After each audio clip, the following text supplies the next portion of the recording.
Well, hello YouTube. Back with another update on the Z900, and maybe I'll talk a bit about the Ducati stuff at the end too. But as you saw from my first video, pretty happy with the purchase. I've put another 350 kilometers on the bike, so slowly creeping closer and closer to the time of the first service. Again, my buddy who lives in the UK always said the one thing about Canadians is they always talk about the weather, so I always have to justify why I don't have 3,000 kilometers on the bike already. In Canada, in Manitoba, at this time of the year, you wake up in the morning and it's below zero, and then by the end of the day it's nice and warm, but usually windy. So anyway, it's been a busy little time with work, so I haven't been able to get out on the bike much. Anyway, excuses aside, I thought I'd show you a bit about the modifications I've already done, as well as I'm going to do some more today. So enough of my ugly face. There's the bike. Requisite, as soon as the snow melts, the bugs come out, so I'll do a bit of a tidy up as well. But as you saw from the last video, again, I came across these super affordable GB racing covers from Japan. I don't know if they were ordered and not picked up by some sort of distributing company over there, but anyway, these are on easy install, came with all the hardware. I'm 99.9% sure these are the real deal, these are legit. So anyway, happy with those. Simple and like a little bit of protection should the bike go down or tip over. As you can see, the end of the crank here sticks out fairly wide, being an inline 4, so that little bit will help. I'm not too keen on big Jesus frame sliders, but I'll keep an eye on the forums, and then if someone does recommend a model or a type, I might look at doing that too, just to add a little bit of protection.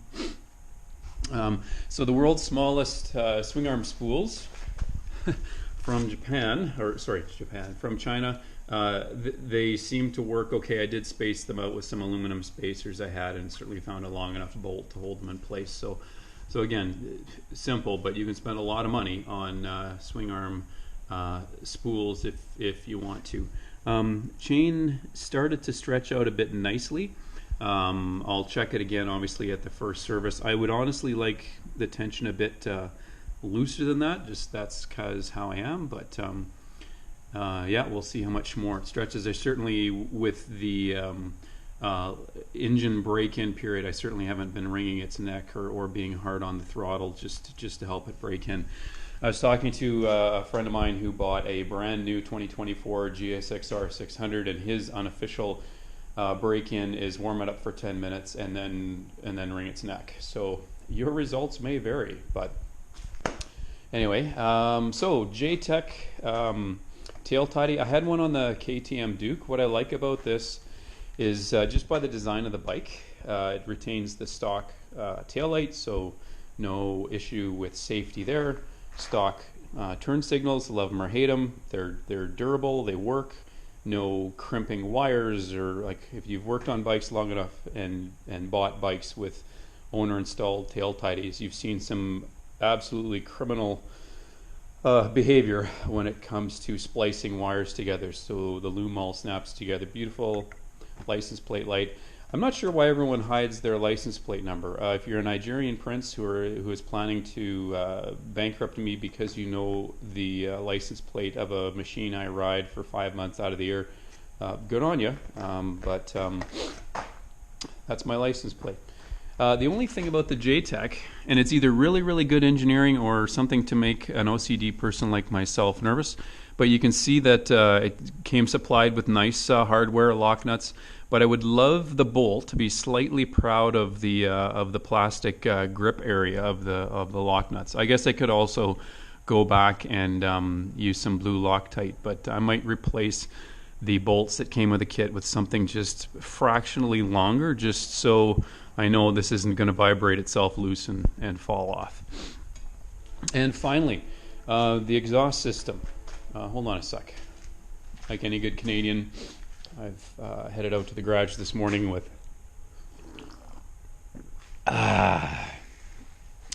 homemade cup of Tim Hortons. So this is the exhaust system, and so this is from Hot Bodies they call it a growler exhaust, but again, with the pre-muffler there and the catalytic converter, it doesn't growl, but it does sound a bit throatier. The reason why I picked this one is, one, of course, price, because I'm always looking for deals, and this one was fairly cheap, and plus I did give the bidder a lower offer, or seller a lower offer than the eBay account, and he accepted. So this is very nicely made. You can see it's TIG welded stainless steel. I like a slip fit exhaust rather than some ugly clamp that always wears out and starts to flop, although there's a bit of movement on this one slightly. But you can see that this is not the stock exhaust hanger. So this was advertised as, I think, maybe a 17 to 19 for sure, and then, well, maybe it'll fit the newer model bikes. Anyway, I took a chance and I bought it, and I did remove, there's a gasket, external gasket here that I took off. This slipped over. Like, all of the sizes seemed exactly right, but when I went to mount this, this strap had a little helper bracket that would then bolt to the passenger foot pegs, and it didn't come anywhere close. No matter how I twisted this pipe around, it wasn't going to reach it at all. With those of you who know the 680 project, I had one of these. I think it's called a Nankai, Nankai exhaust bracket. Again, you can get them out of Japan, and they have them in different lengths for left and right side, and it's mainly for customizers, like people who customize their own bikes or fabricate their own exhaust. Beautiful little aluminum piece of hardware here, nicely TIG welded. So I stole the one off the 680 to make sure it fit, ordered one of these online, and when it came in I had to bend it slightly to get it to line up perfect. So again, it's a beautifully built exhaust. Like, this is nice carbon fiber, nice stainless rivets, nice finishing on the end, that sort of thing. But yeah, there was just no way this was going to properly mount up to the rear passenger pegs, which, as you know, taking a passenger on a sport bike, especially if it's your wife, could be considered domestic abuse. So I don't carry passengers anyway. So yeah, this is nice and firmly mounted on there. The other thing I've noticed with a lot of these exhausts, and some companies do it better than the others, is that when you go to tighten it down, this strap starts to really put some pressure on the exhaust, and it just drives me crazy. So I put a little cheater spacer in between. Like, that's not going to go anywhere, so there's no need for me to tighten that down even further and put too much pressure on this carbon fiber sleeve. So that's just the way I'm doing it. So yeah, that's mounted up good, and again, I think I've got 500 or 600 kilometers on the system, and it's fine. It certainly hasn't affected the fueling at all. I've seen guys just take the whole exhaust system right off and put a little ugly little tip on there, and because really this is nothing more than aesthetics, really, although it probably deadens the noise maybe by 3 or 4 decibels. GB Racing covers, the rest of them are on there. And so for today, a bit of an involved process, because when it comes to modern bikes, none of this stuff is simple anymore. These handlebars are interesting, to say the least. Like anything, some people love them and some people hate them, but if you've ever seen Dave Moss's videos online, he says, like, you'd never rent a car or buy a car without adjusting, you know, the steering, the seat position, all that sort of stuff.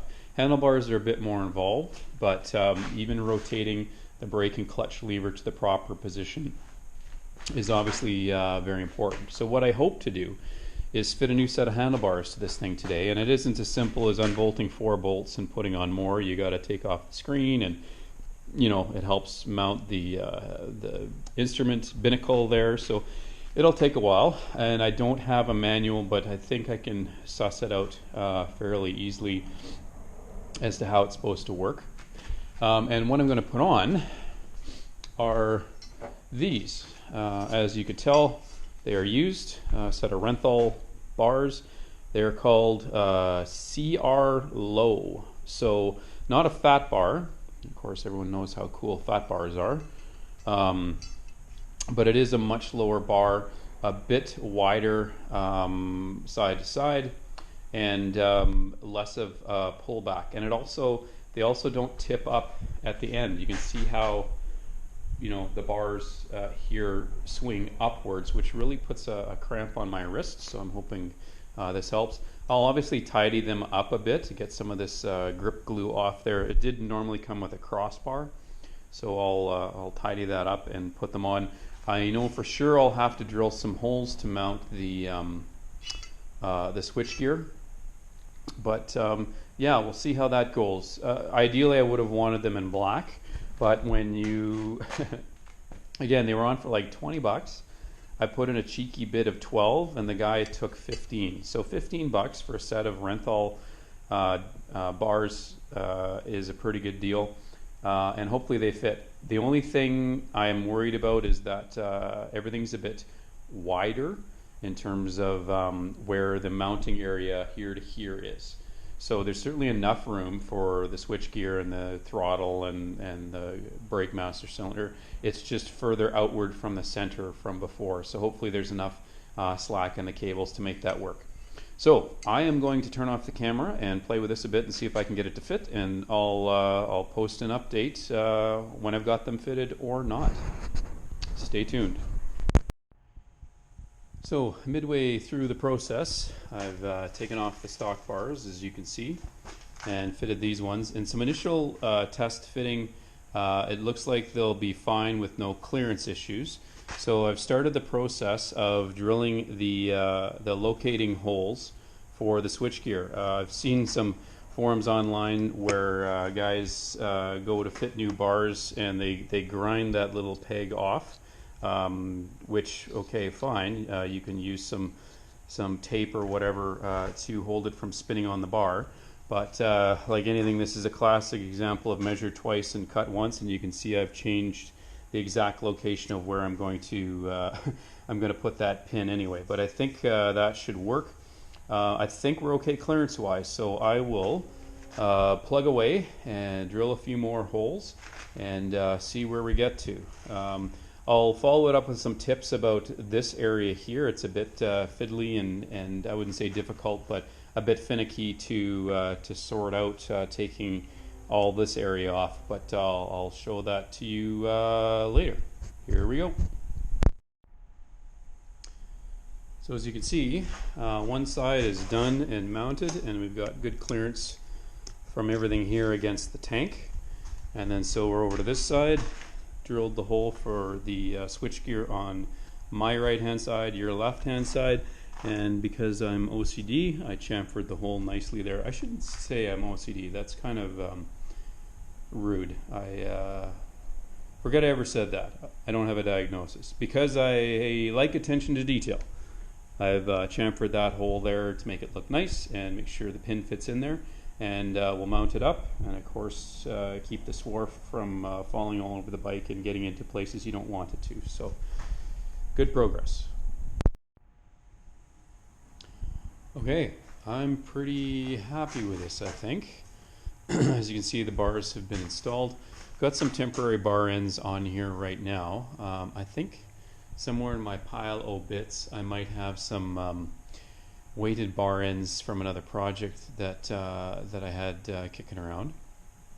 Anyway, of course the proof is in the pudding, so these bars are significantly lower than what came stock, but do they clear the fairing? So lock to lock, as you can see, nothing hits there, which is good. And then over to this side, ooh, it's getting pretty close, but nothing hits there either. So anyway, a bit more weight over the front end. The bars feel like the bars from the KTM, which were fairly comfortable handlebars. So, as I said at the start of the video, these are actually Honda bend bars, Renthal CR Low. I think 970 was the actual number. So, if I know there's some folks out there, there's some LSL bars, there's some Renthal Street Ultra Low work. But I used the online comparison that Renthal has in terms of bar and height, sweep, which is how far it pulls back, and some other information. And these end up being slightly wider than the Street Ultra Low, maybe fractionally like a millimeter too higher. So it just adds that extra bit of clearance. So yeah, I'm kind of happy with how it looks. Has more of a sporty look to it. And yeah, we'll go for a ride. It's still pretty cold today, but it's supposed to warm up tomorrow. Go for a ride and try them out. Oh, I was going to talk about removing this piece here, or getting at the clamps. So remove these 4 bolts here. There's 2 bolts that thread into a bracket that holds on the instrument cluster. So you just remove them. You can maybe see them. They're little 10 millimeter bolts there. 10 millimeter, yeah, 10 millimeter head, 6 millimeter M6 bolts. And so you just need to pull it up slightly and kind of move it and twist it out of the way versus trying to unplug it from the back, because you really need tiny fingers to be able to release that from the dash. So I guess I should turn this thing on and make sure the dash works. And it does. And I'm running out of fuel. So that's something that I need to do. And as I said, 700 kilometers on the bike so far. So not bad for the month of April in Manitoba, where during that month you can get plus 20, minus 20 rain, snow, hail. Luckily no locusts or pestilence yet. So anyway, yeah, so that was a pretty easy swap. So Renthal CR low if you're looking for some options. If you're buying them used off eBay, just make sure they're not bent, because those motor crashers, they tip over all the time. So these ones are nice and straight. Anyway, that's the update for now. I'm not going to talk about the Ducati. I'll maybe save a separate video for that. As usual, as you can imagine, I'm waiting on carburetor parts, because carburetor parts are not easy to find anymore. So anyway, that's it for now. Check back soon. I'll post some more video.